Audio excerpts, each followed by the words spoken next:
At first, I told myself I was imagining it. The way David stopped looking at me when I spoke. The way his texts got shorter, his calls less frequent. He used to light up when we made plans. Now he canceled last minute with half-hearted excuses. "Work's crazy," he said. "I'm just tired." And I believed him, because I wanted to. But there was a tightness in my chest that wouldn't leave. A quiet voice whispering that something was off, even if I didn't want to face it yet. The hardest part was not knowing who to talk to. I felt like I was drowning in silence. So I leaned on the one person who'd always been there. Camila. She showed up with ice cream, with wine, with tissues. She sat on my couch, pulled me into her arms, and said all the right things. "You deserve better. Don't let him dim your light." And when the tears came, she let me sob on her shoulder. God, I needed her so much. She was my anchor when everything else felt like it was slipping away. I told her everything, every fear, every doubt. I laid my heart out in front of her like a broken puzzle, hoping she could help me make sense of the pieces. And she always listened. Or at least, I thought she was listening. I didn't know then that while I was spilling my soul to her, she was carrying a secret that would crush me. Looking back, there were signs, moments that should have made me pause. Like the way Camilla always asked, "Have you two talked today?" with just a little too much curiosity. Or how she'd change the subject quickly whenever I mentioned trying to fix things with David. At the time, I thought she was just protective, just being a good friend. But now those memories sting. They feel like pieces of a puzzle I didn't realize I was solving in reverse. And David? He became a stranger in the house we once called ours. He'd kiss me goodbye without looking at me. I started memorizing the sound of his footsteps because I couldn't remember the sound of his voice anymore. It's a strange kind of loneliness, to feel so completely alone while someone's still sitting across the table from you. I kept telling myself, love changes, relationships go through seasons. But this wasn't winter. This was a freeze. A deep, deliberate freeze I wasn't prepared for. So I clung harder to Camilla. I needed someone to tell me I wasn't crazy. That I wasn't the only one feeling this unraveling. And she did. Beautifully. She'd squeeze my hand and say, "Men like him never know what they have until it's gone." And I believed her. Every word. Because when you're breaking apart, you trust the hands that catch your pieces. I just didn't realize one of those hands was holding a knife behind its back.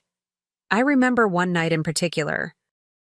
I had just come home from a late shift, emotionally drained, holding on to the tiniest hope that maybe, just maybe, David would be waiting up for me. He wasn't.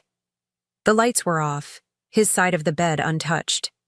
I sat at the edge of the mattress and called Camilla. My voice cracked before I even said hello. And without hesitation, she came over. She brought chocolate croissants, my favorite, and a blanket, and she just held me while I cried. I thought that was love. Not romantic love, but sisterhood. Loyalty. Safe arms in a storm. I told her things I hadn't told anyone. I told her how scared I was of becoming invisible in my own relationship.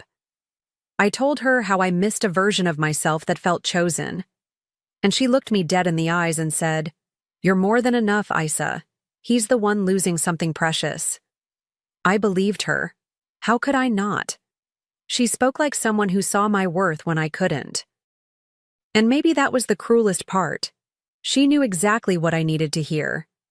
Because she knew exactly what she was taking. In that moment, I didn't know the truth. I didn't know that the woman wiping my tears was the same one giving him reasons to forget me. But something inside me started to shift that night. A whisper that maybe love wasn't the only thing being stolen from me. And that whisper, it wouldn't go away. It was such a small moment. So ordinary, it could have meant nothing. I asked Camilla if I could borrow her phone. Mine was buried in my purse somewhere, and I just needed to call myself to find it. She handed it over without hesitation, chatting away like she always did. But the second I unlocked the screen, everything changed. A message popped up at the top. One of those little preview banners that don't wait for permission to spill secrets. And there it was. From David. Last night was amazing. Can't wait to see you again. She still has no idea. For a second, the world went quiet. Not dramatic, not slow motion, just still. Like my brain couldn't catch up to what my eyes had seen. My thumb hovered over the message. I didn't breathe. I didn't blink. And then something in me, some buried instinct took over. I opened the thread, took screenshots of everything, and sent them to myself. All while nodding along to Camilla's voice as if nothing had happened. I even smiled. Can you believe that? I smiled and handed her phone back like I hadn't just watched my entire reality shatter. Inside I was numb, but not in the way I expected. I didn't fall apart. I didn't cry. I didn't collapse into the floor like in the movies. I just stood there, holding on to that quiet like it was armor. Because in that moment, I knew something very clearly. I wasn't going to confront them. Not yet. Not until I was ready to burn the house down, with both of them still inside it. I played the part so well, it scared me a little. The calm friend? The grateful girlfriend? I texted Camilla like I always did. I even called David that night, just to hear the sound of his voice knowing what I now knew. He sounded relaxed. He joked. He asked if I wanted to grab dinner later in the week. I said yes. I said it sweetly, like a woman who still believed in us. But inside?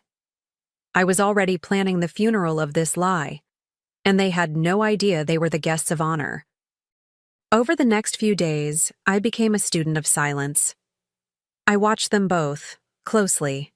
Every word, every glance, every slip in their stories. It was surreal, like stepping out of my own life and watching it play out from the outside. I saw how Camilla's check-ins came more frequently. I noticed how David suddenly became more affectionate, like he could sense I was slipping through his fingers but didn't know why. They were both trying to manage their illusion, and I let them. I let them think they were safe. And during all of that, I was building something. Not a confrontation, a performance.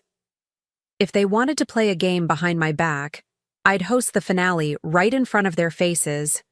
But to pull it off, I needed to pretend just a little longer.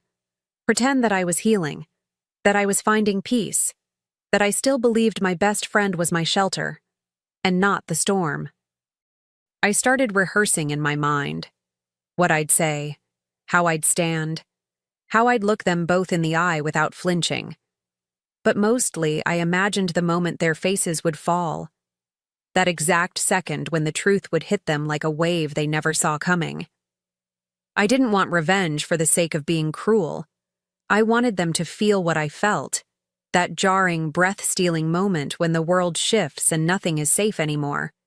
Still, there were moments it almost broke me.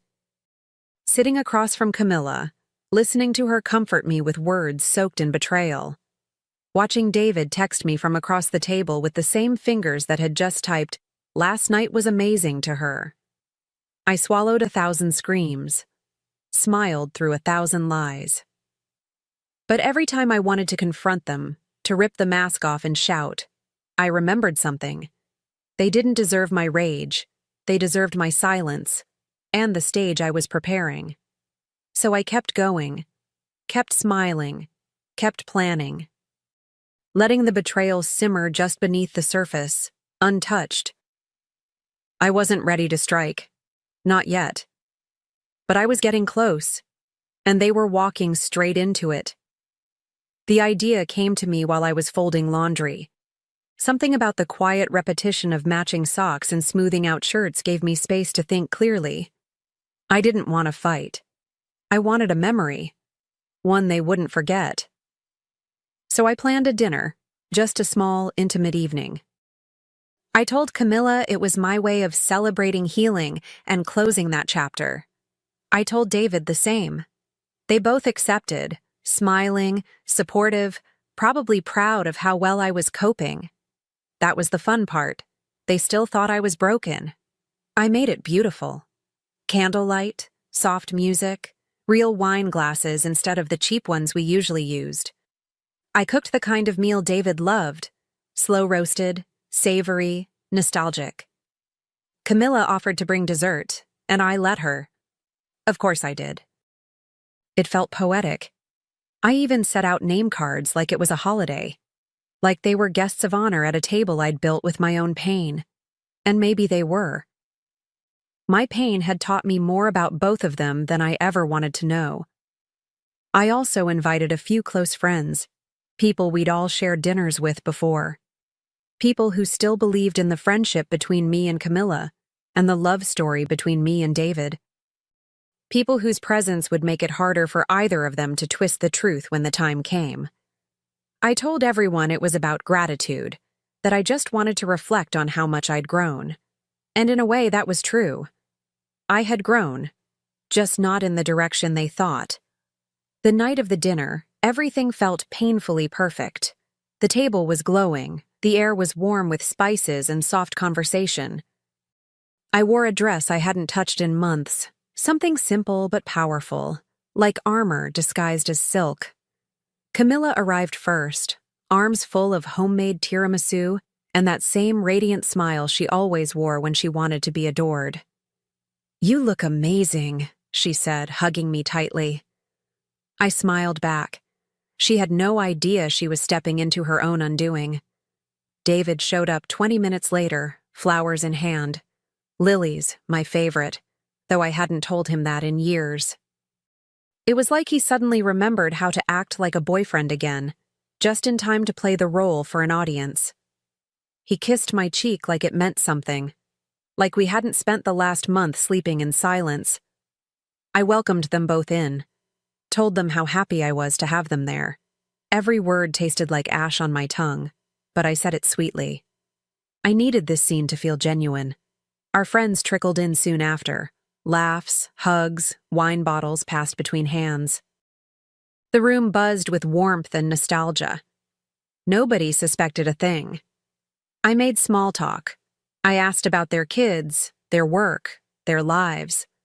I poured wine, passed plates, played hostess. It almost felt like the betrayal didn't exist. But then I'd glance at Camilla sitting comfortably beside David, and the fire inside me would flicker back to life. They had no idea that dessert wasn't going to be the highlight of the night. As the evening went on, I kept the conversation light, on purpose. I wanted them relaxed, leaning back in their chairs, sipping wine, laughing like they were safe. Camilla was glowing, soaking in compliments about her dessert. David had one arm draped casually behind her chair when he thought no one was looking. I noticed. Of course I noticed. I noticed everything. I let it all breathe, like a good wine. Let them dig their comfort deeper and deeper, thinking they'd won. Then came the moment I'd been preparing for. I clinked my glass, gently, and stood. "Thank you all for coming," I began, smiling like a woman reborn. "This dinner means more to me than you know. I've grown a lot these past few weeks, through heartbreak, through confusion, but mostly through clarity." I glanced at David, then Camilla. Both smiled, oblivious. And I wanted to share that journey with the people who stood by me. The projector remote was in my pocket, warm against my fingers. I told them I'd made a slideshow. Just a simple reflection, photos, moments, little pieces of what I'd survived. People nodded politely, raising their glasses. Camilla looked at me, misty-eyed. "That's so beautiful, Issa." I nodded back, stepping toward the screen, knowing full well this would be the last time she ever looked at me like that. The lights dimmed, the screen lit up, and the first photo appeared. The first photo was innocent enough, just me and David at a vineyard last fall, our arms around each other, cheeks flushed with laughter and wine. A perfect couple, at least on the surface. The room let out soft sighs, a few murmured ahs. I turned to look at him, watched his expression soften with nostalgia. Camilla even reached for a napkin, dabbing her eyes like she was touched. I let the silence linger, warm and comforting. Then I clicked again. The second photo hit like a crack of thunder. David. In Camilla's apartment. His car in the background. Her living room unmistakable. The timestamp clear as day in the corner. A breath caught in someone's throat. Camilla's smile froze, eyes darting to the screen and back to me. David's body shifted in his chair. A forced chuckle escaped him. Wait, what's this? But I didn't answer. I just clicked again. The third slide silenced the entire room. Screenshots, text messages. Last night was amazing. I can't wait to touch you again. She has no clue. Names and photos displayed without apology. I didn't say a word. I let the images speak for me. Let the betrayal scream in pixels while I stood at the front of the room, poised, unmoved. The weight of their secrets now belonged to everyone watching. No one said a word, not at first. It was the kind of silence that presses against your skin. Heavy. Electric. Camilla's eyes darted from face to face, as if someone might step in and save her. David opened his mouth, then closed it again. He looked toward the door, like flight might be his only option. But no one moved. They just stared. And in that silence, I stepped forward and finally spoke. Not loudly, not with anger, just steady. I want to thank you all for being here, I said. For supporting me, for loving me, for listening when I thought I was losing my mind. My voice didn't shake. I looked straight at Camilla. This woman, this friend, held me while I cried. She stroked my hair, told me I deserved better, told me I was too good for him. My eyes moved to David, who couldn't even meet them. And he proved her right. I paused, letting the room absorb every syllable. No dramatic gestures, no raised voice. Just truth, delivered like a blade slid quietly between ribs. The same friend who dried my tears, I said, was the one giving him reasons to make me cry. Someone gasped. Another whispered, "Oh my God." And still, I stood there, untouched by their shock, because I had lived it long before they saw it. Camilla finally spoke, but it was barely more than a whisper. "Issa, I can explain." Her voice trembled, her fingers fidgeting with the napkin in her lap like a child caught in a lie. I tilted my head, almost amused. "Explain what?" I asked, my tone so calm it made her flinch. "The night I held your hand while crying over him? Or the night you were sleeping in his bed while pretending to be my safe place?" She went silent. Her mouth opened, then closed again. No explanation could survive in a room full of truth. David stood up then, stammering something about this being private, that it wasn't fair to ambush them like this. He even had the nerve to say we should talk about it, just the three of us. I almost laughed. "You made it public the moment you both made me a fool behind my back," I said. "All I did was give the truth the audience it deserved." A few of our friends nodded quietly, their eyes no longer on me, but on them, on the liars. I didn't wait for a response. I turned off the projector, picked up my wine glass, and walked back to my seat. The room didn't applaud. It didn't need to. The silence said enough. Camilla looked like a ghost. David was halfway to the door. But me? I sat taller than I had in weeks. The performance was over, the masks were off, and now the healing could begin, on my terms. In the days that followed, the air around me felt different, lighter, like I could finally breathe in my own home again. I didn't need to scream. I didn't need revenge dripping in fire. The truth had done the work for me. Camilla's silence spoke louder than any apology she could have offered. She stopped reaching out after that night. No text, no call. Just a void where a friendship used to live. And honestly, it felt like peace, like scrubbing off the last layer of poison from my skin. David tried. A few desperate calls. One long email that started with, "I didn't mean to hurt you," and ended with, "Maybe one day you'll understand." But I didn't need to understand. I wasn't interested in closure from him. I had given myself that. The image of his face that night, panic where charm used to live, was enough. He'd been exposed, not just to me, but to everyone he thought would always see him as the good guy. And now, that mask was gone for good. Some people from the dinner reached out quietly, in shock, offering support. Others kept their distance, not knowing what to say. I didn't blame them. It's uncomfortable watching someone you thought you knew unravel, but I didn't need an audience anymore. The performance was over. What I needed now was stillness, a life with no lies whispering behind my back. And for the first time in a long time, that's exactly what I had. I started doing little things just for me. Buying fresh flowers for the kitchen table, taking long walks in the evening without checking my phone, cooking meals I loved without worrying whether someone else would eat them. There was a quiet beauty in that solitude. Not loneliness, freedom. I wasn't waking up every morning wondering who was lying to me. I wasn't rehearsing conversations in my head or reading between the lines. I was just living. And for the first time in a long time, that felt like a win. What surprised me most wasn't how much I missed them. It was how little I did. The grief I expected never came. I think part of me had already buried the relationship months ago, and maybe even the friendship too. What hurt wasn't losing them. It was realizing how long I'd kept myself small to keep them comfortable.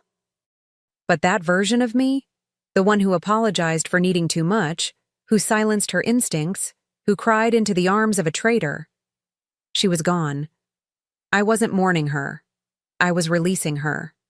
I began writing again, just for myself. Nothing polished or poetic, just truths I had buried for too long. I filled page after page, not with bitterness, but clarity. And through those pages, I started to see myself clearly again. Not as someone broken, but as someone rebuilt.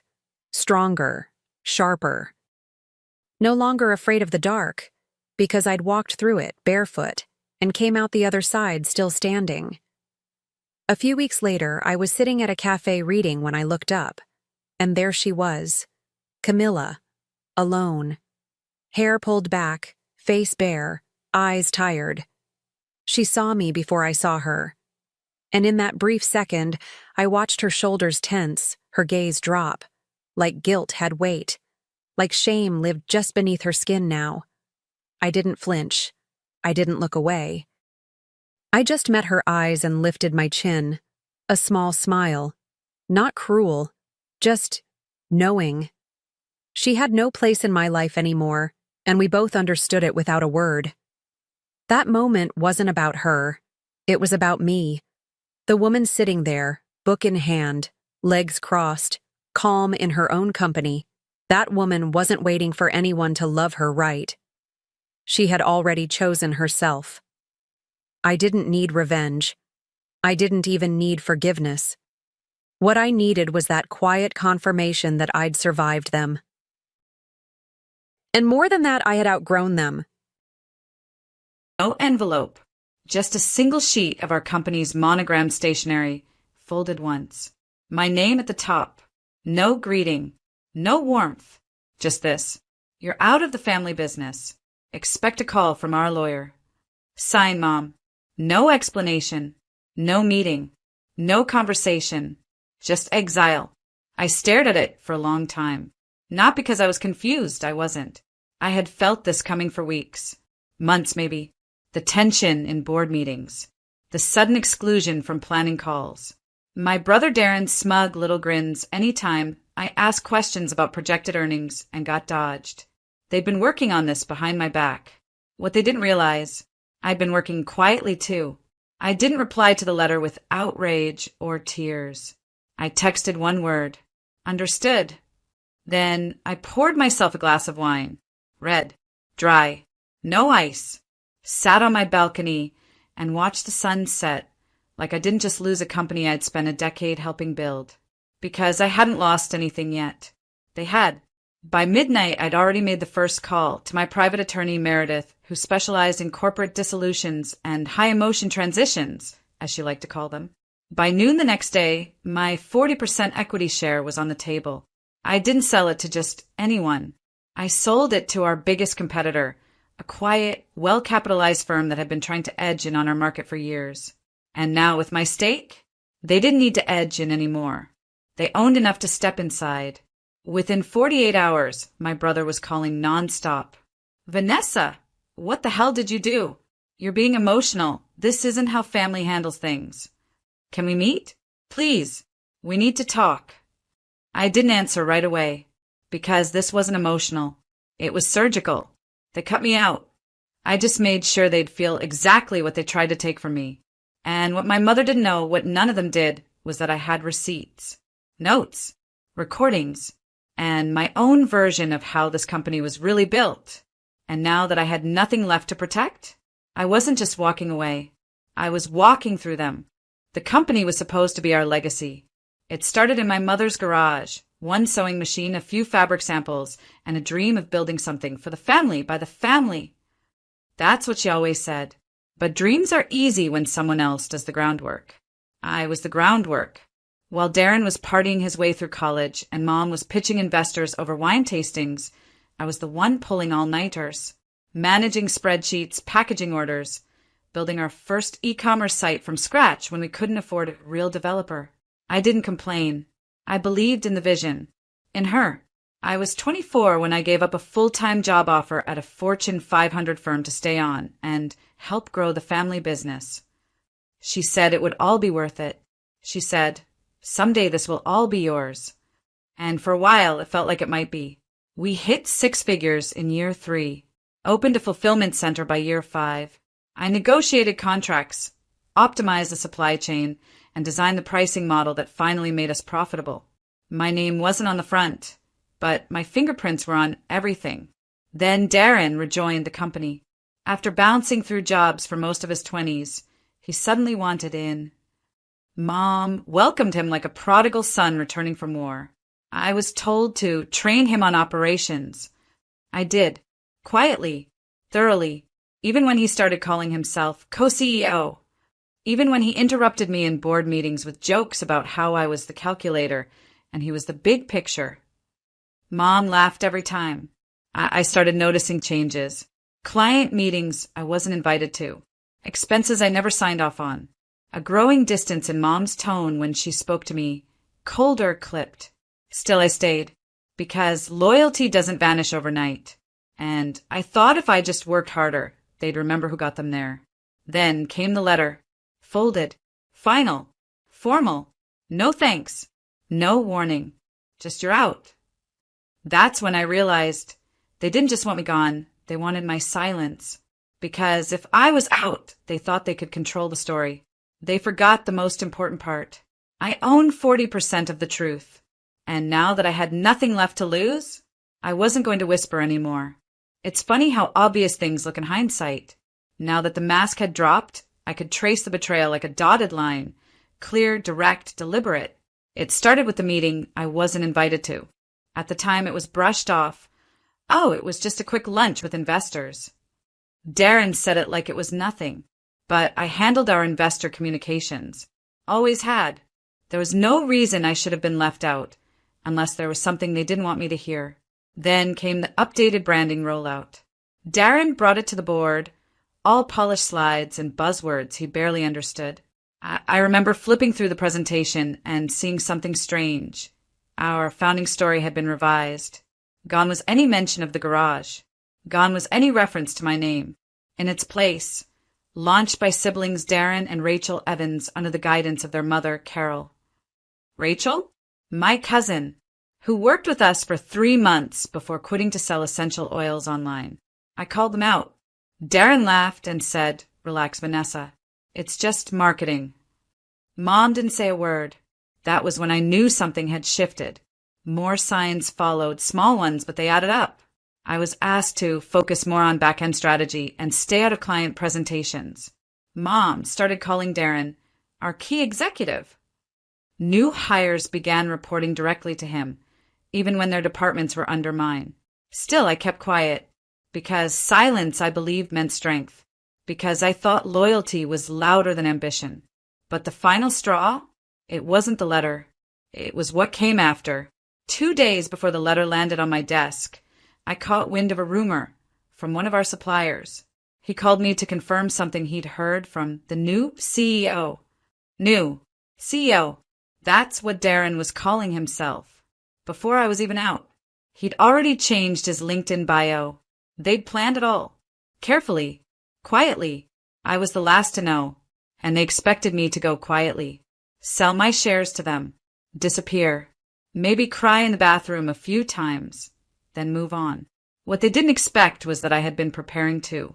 While they were plotting my exit, I had been securing my independence, creating a side portfolio, building connections with firms who valued experience over ego. I hadn't planned to leave, but I had planned for what if. And when the what if arrived, I didn't panic. I pivoted, because they didn't just underestimate me. They trained me. Every late night, every crisis, every deal I had to clean up. They shaped me into the one person they couldn't afford to turn into an enemy. And now, it was too late to take it back. I didn't call my mother. I didn't respond to Darren's 3-line email asking if we could be adults about this. Instead, I called Meredith, my attorney. Meredith doesn't do small talk. She doesn't blink twice at words like disinherit, hostile takeover, or sham mediation. She once negotiated a settlement so brutal, the posing firm dissolved within the year. How aggressive do you want to be? She asked, skipping hello. Surgical, I said. I want to be done before they even realize what I'm doing. She paused. Good, because the way they removed you, that wasn't impulsive. It was a plan, so we'll give them one of our own. We started with my shares. I owned 40%, a combination of vested equity, founders' compensation, and reinvested dividends. They'd always assumed I'd sell back to the company or transfer my ownership to Darren under some peaceful family clause. That clause didn't exist because I'd written the original bylaws, and there were no restrictions on who I could sell to. So I made a list of the company's top 3 competitors, all of whom had tried to buy us out in the past. I scheduled calls. I didn't pitch my shares like a desperation sale. I pitched them like a gift-wrapped opportunity. One firm responded immediately. They'd been watching our growth for years, and they knew exactly what 40% in the right hands could do, especially when it came with insider knowledge, detailed documentation, and a disgruntled founder with a full legal blessing. We closed in 36 hours. Cash offer. Full valuation. No questions asked. And with that, I no longer worked for the company. But I had real control.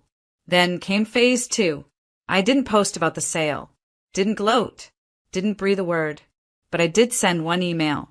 To our top-tier supplier, the one Darren had barely maintained. To our lead logistics partner, whose contract I personally negotiated. To the CFO Darren ignored because she didn't understand vision. It was short. Just a heads up. There will be changes coming. Please review the new ownership filings. I'd advise not signing anything until you do. That was it. No threats. No gossip. Just facts and a polite warning. Meredith took care of the filings. The buyer's legal team filed the paperwork quietly. No press release. Just internal disruption. Then I waited. I didn't need fireworks. I just needed pressure. And within 48 hours, I got the first bite. A text from Darren. Vanessa, we need to talk. It's urgent. Translation? He finally realized who he tried to cut out. And I hadn't even opened my real playbook yet. The first call came from Darren. I didn't answer. Then came the second, third, and fourth, all within an hour. Then a voicemail. Vanessa, please, just call me. This wasn't supposed to go this way. Wasn't it? Because from where I stood, it went exactly how they planned. until I moved first. By day 3, the supplier contracts had started to shift.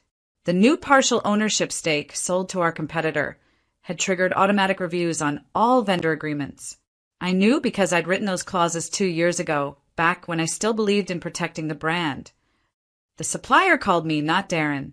"We're confused," he said. "They're asking for extensions, renegotiations. The new ownership group is requesting performance audits." I told him gently, "Just follow the terms. Nothing more, nothing less." That afternoon, I got an email from my mother. No greeting, just, "This is petty. We're family." I sat with that sentence for a long time. Petty?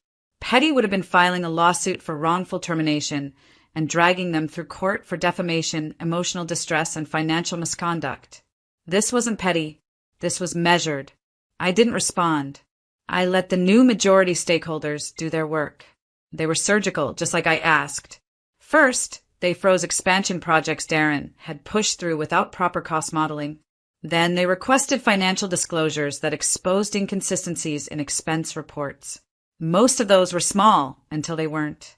Turns out Darren had been expensing everything from weekend getaways to consulting lunches that were really just bar tabs. They didn't fire him. Not yet. But they did suspend his operational authority and offered him a revised contract with limited decision-making power and a probation clause. He didn't sign it. He called me instead. "Vanessa, you don't understand. They're gutting everything." "No," I said calmly. "They're protecting their investment. You're blowing up our entire legacy." I smiled, the kind that doesn't reach your eyes. "No, I'm taking back the part that belonged to me." He was silent. Then he said it, the thing I never thought I'd hear. "Okay, what do you want?" That was the moment I knew I had him. The same brother who once joked that I was just the operations girl. The one who smirked while signing the letter that ended my place at the company. Now begging, not for reconciliation, but for mercy. And the best part? I wasn't done yet. Collapse doesn't always sound like shattering glass. Sometimes it's a meeting rescheduled 3 times because the new partners no longer trust your judgment. Sometimes it's a vendor quietly pulling out of a deal because they've reevaluated their alignment.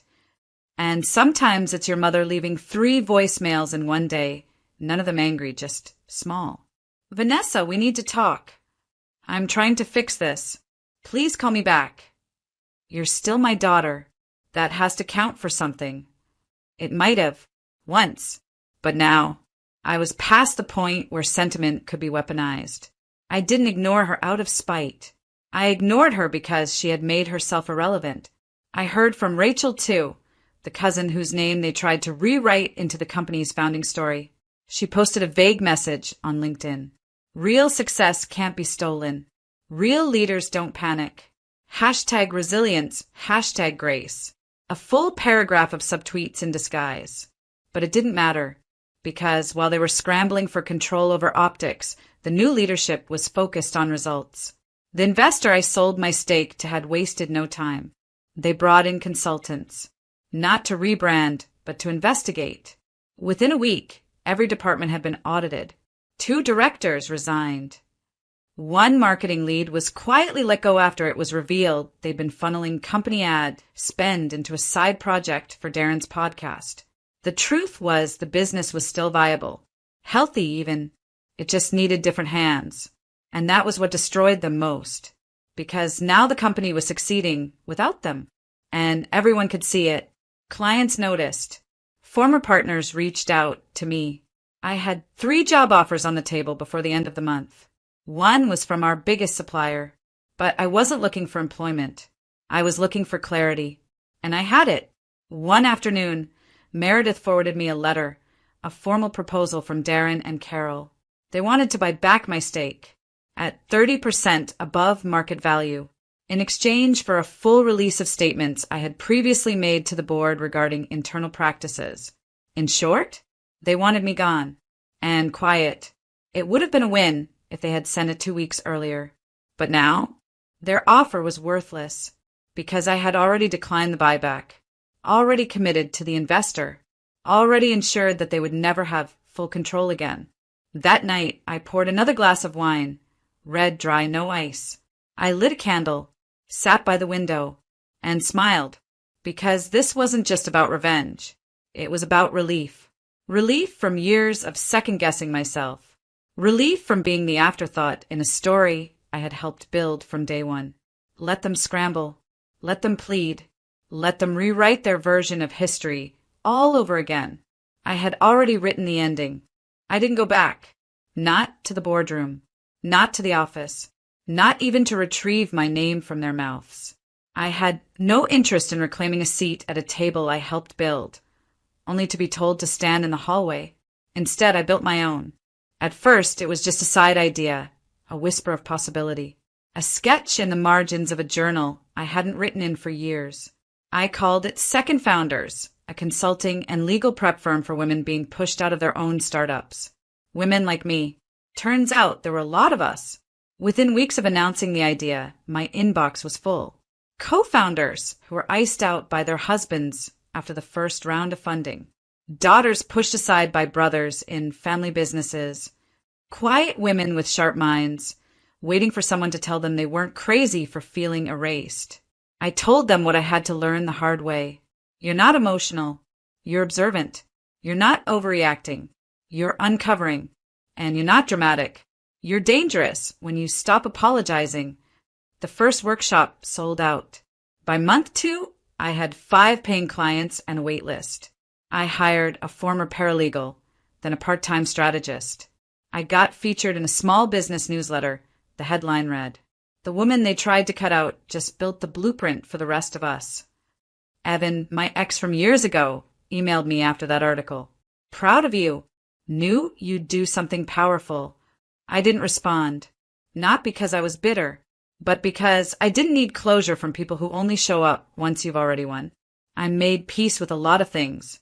I stopped tracking the family business's stock value, stopped rereading the letter that started all of this, stopped wondering what would have happened if I had just stayed quiet, because the truth is I would have survived, but I wouldn't have lived.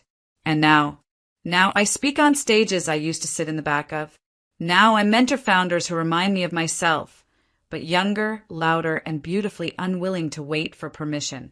And on Sundays, I go to the farmer's market, buy sunflowers, and sit by the window with my wine, red, dry, no ice. It's not dramatic.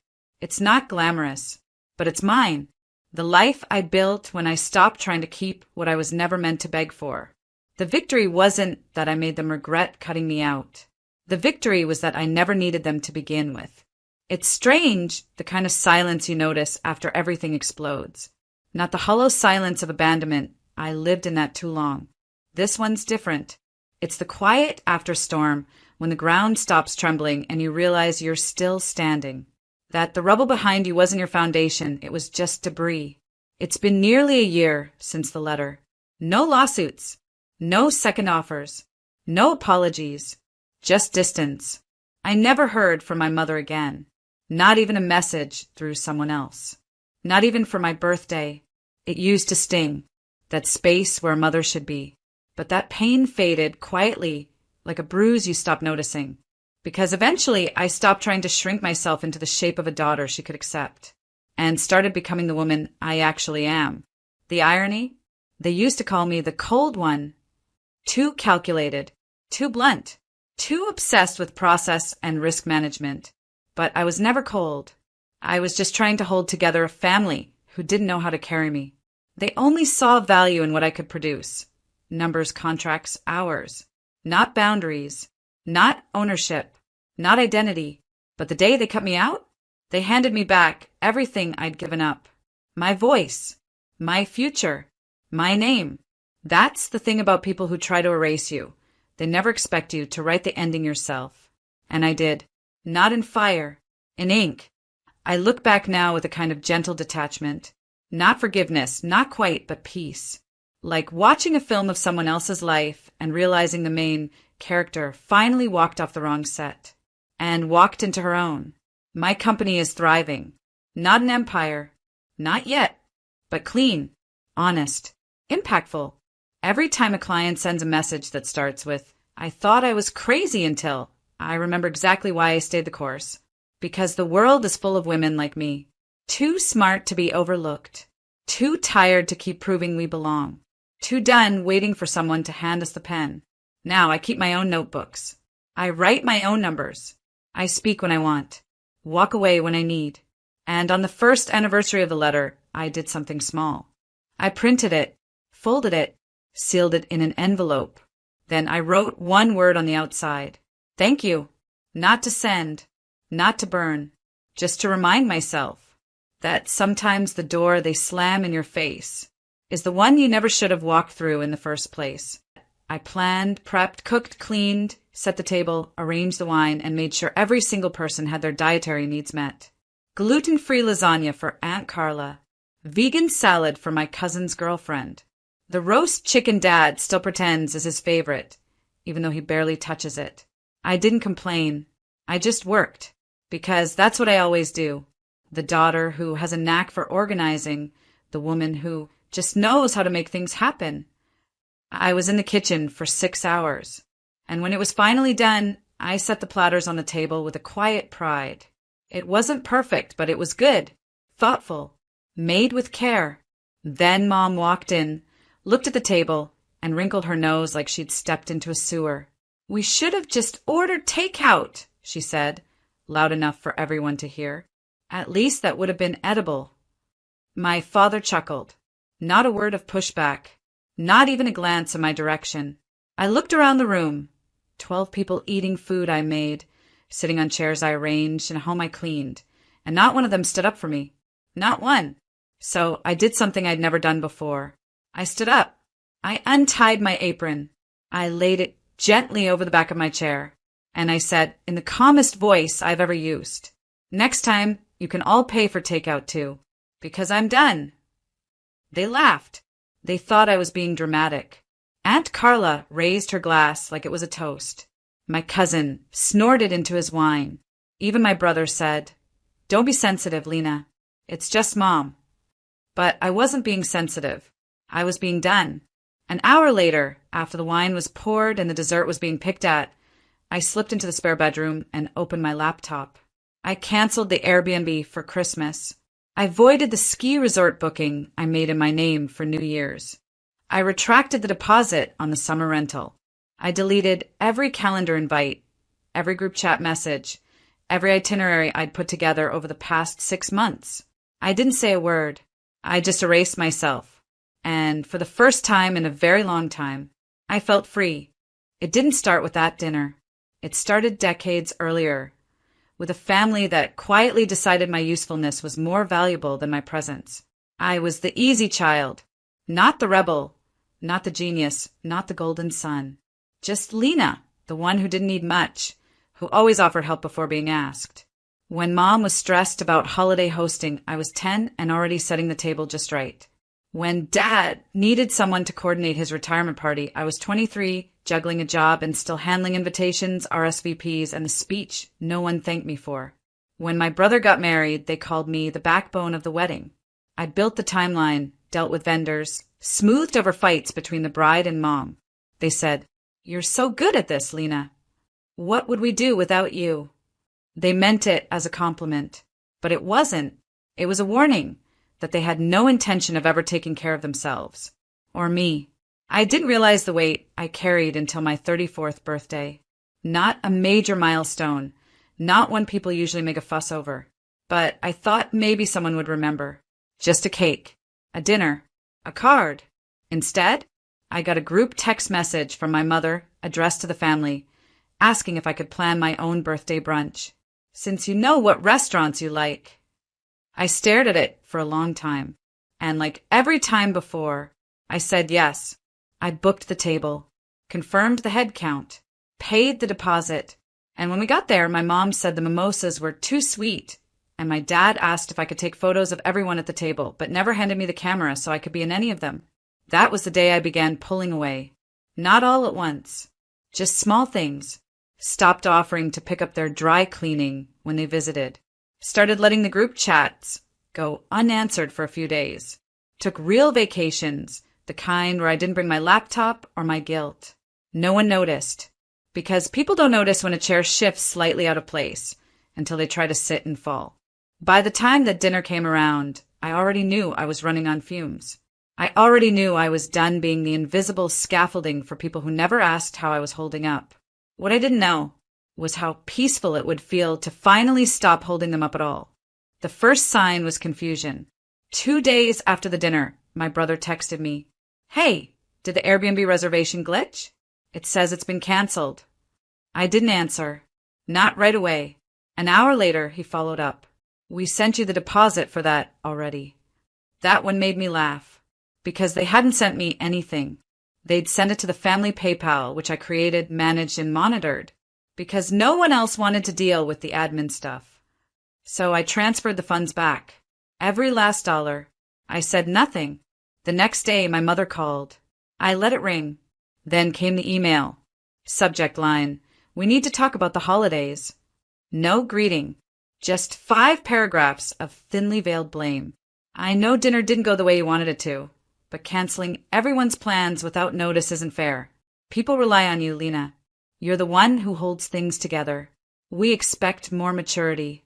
Maturity. They always used words like that to keep me small.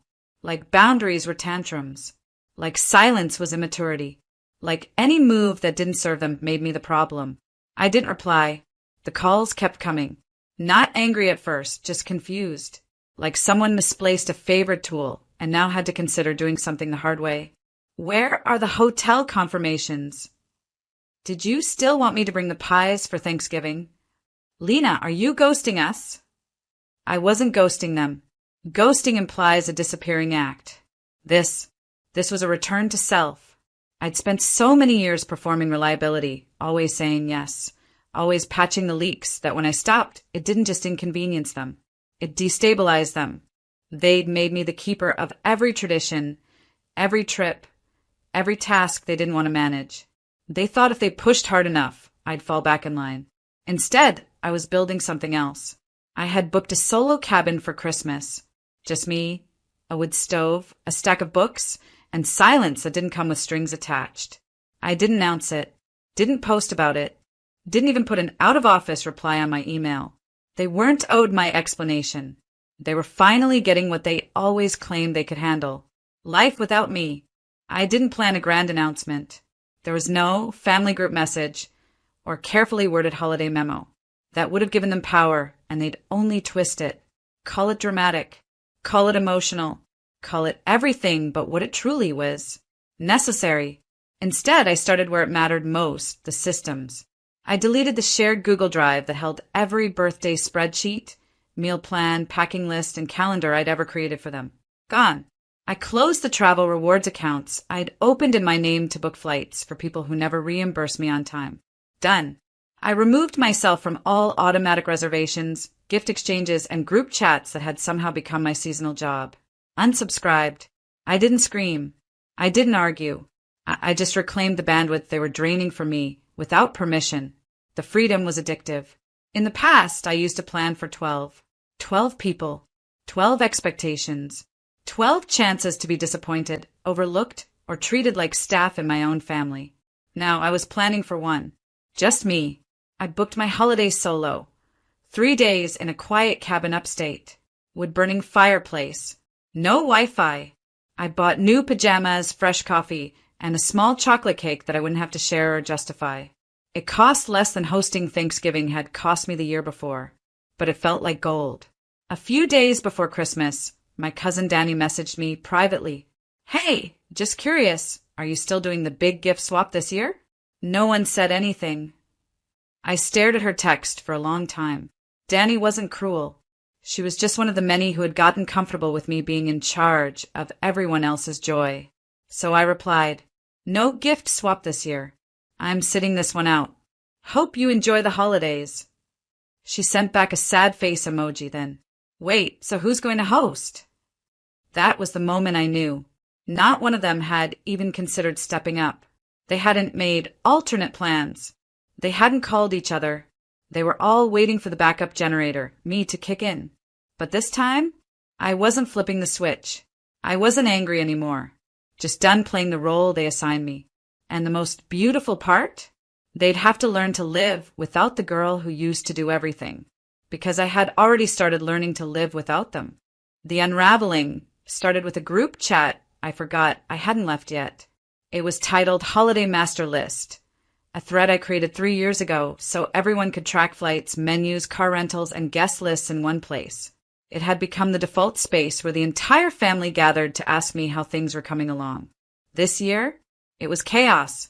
So, who's picking up Nana from the airport? Does anyone know how to make gluten-free stuffing? Are we still doing the cabin? Or is it Grandma's house now? Wait, is anyone even bringing dessert? 30 unread messages in 2 hours. Not one tagged me directly, but every single one read like a silent scream. Where is Lena? I didn't answer. Didn't even open the app again. Instead, I made soup in silence. Played music I liked. Watched the snow fall outside my cabin window, and let myself feel nothing for the first time in a long time. No pressure. No obligation. No, can you just real quick? They were finally experiencing what I had been warning them about for years. That when you treat someone's labor like a guarantee, you forget it's a choice. And I had finally made mine. On Christmas Day, I got a single email from my mother. The subject line said, "So this is how you want to be?" The body of the email? Empty. I laughed out loud. Closed it. Archived it. No response. A few hours later, my cousin Danny posted a photo on social media. It was a dining table, poorly set, slumped paper plates, one foil tray of stuffing, and a mismatched set of serving spoons. No centerpiece. No candles. No order.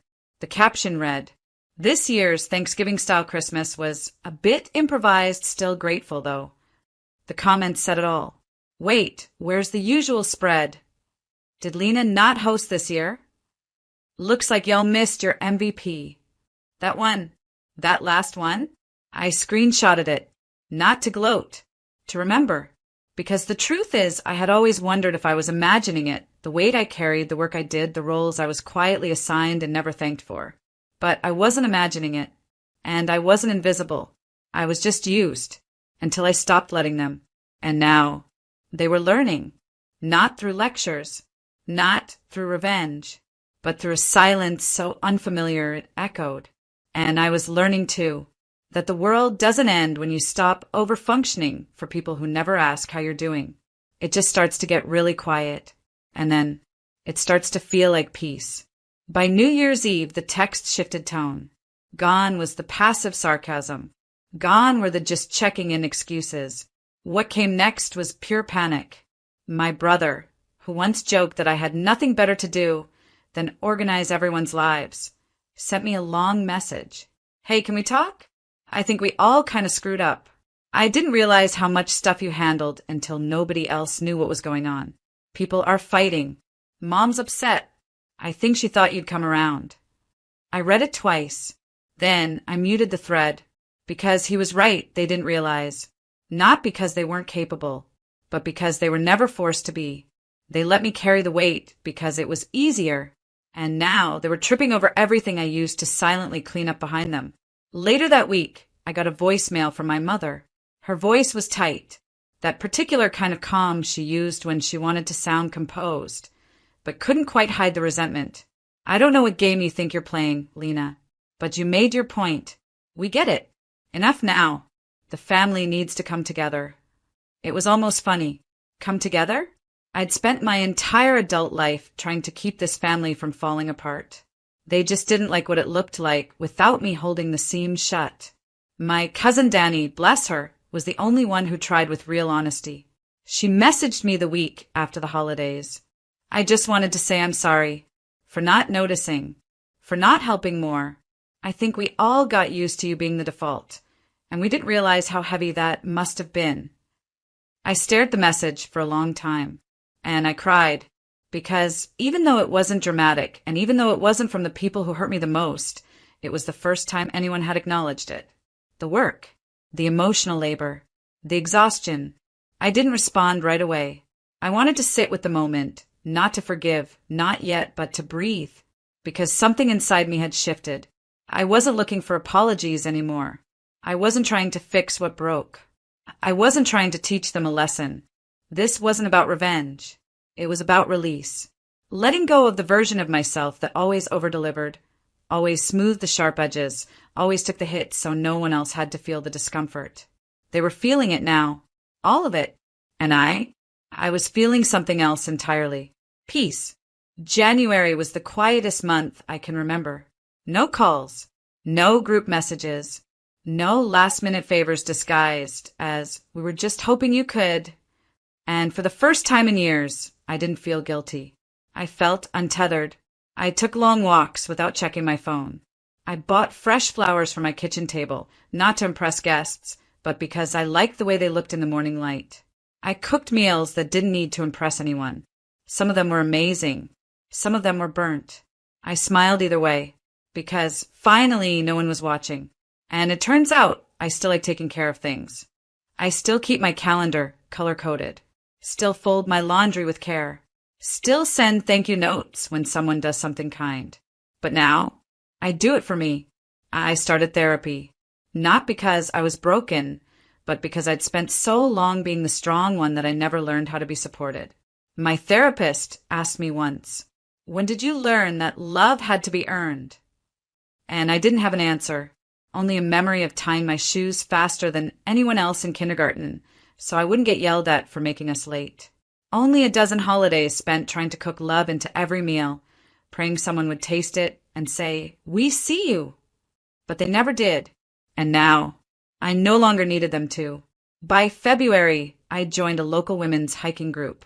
Just a dozen women, all ages, who met once a week to walk a trail and talk about anything but work, husbands, or family drama. We talked about books, about birds, about how good it feels to breathe air that doesn't come with expectations. I told them my story, bits of it, not as a victim, but as someone who made a clean exit. One of them, a woman in her 60s, nodded and said, "You didn't leave. You just came home to yourself." That stuck with me, so I wrote it down, hung it on my fridge. Every morning, I read it like a vow. And every morning, I remembered. I'm not bitter. I'm not angry. I'm better. I still get messages from time to time. Birthdays. Check-ins. The occasional guilt-dipped attempt to reconnect.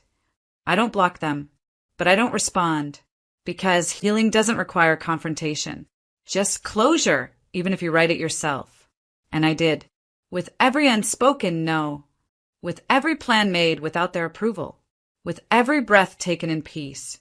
This is my rise. Not loud, not public, but powerful and permanent. I still have the apron. The one I took off that night when no one defended me. When the food I cooked was ridiculed and my silence was mistaken for weakness. It's folded in the back of a drawer now. Clean. Untouched. Not because I'm ashamed of it, but because I keep it like a relic, a reminder of who I used to be. The girl who thought love was something you earned through labor. Who thought devotion meant doing everything alone. She's gone now. And in her place, a woman who knows the difference between being needed and being valued. Sometimes I think about the holidays they're still trying to recreate without me. I picture them gathered around paper plates, forgetting ingredients, bickering about times and rides, and who was supposed to bring what. I imagine the awkward silences, the empty seat at the table no one talks about. I don't smile at the thought. I don't need to, because this isn't about revenge. It's about relief. The relief of walking away before you become unrecognizable to yourself. Of choosing quiet dignity over desperate approval. Of finally realizing that absence isn't always loss. Sometimes it's freedom. The cabin I stayed in that Christmas? I go back every year now. Not because I'm hiding, but because it became mine. My tradition. My rhythm. My peace. I bring books, candles, soft sweaters. I make meals for one, and they taste better than anything I ever cooked for 12 ungrateful mouths. Because now, every bite is a thank you to myself. Danny still checks in sometimes. She's different now. Quieter. Kinder. She once sent me a photo of her own solo holiday, captioned, "You help me see I don't need to bleed for connection." Thank you. I didn't know what to say, so I just typed, "Me neither." Because that's the truth. I'm not cold. I'm not cruel. I just stopped volunteering for my own exhaustion, and they can tell their version of the story however they want. That I overreacted. that I isolated myself, that I cut everyone off. Let them, because I'll tell mine too. And mine ends with a woman sitting by a window, sipping tea, listening to the wind move through trees, not because she's alone, but because she chose to be. And that's the loudest love I've ever given myself.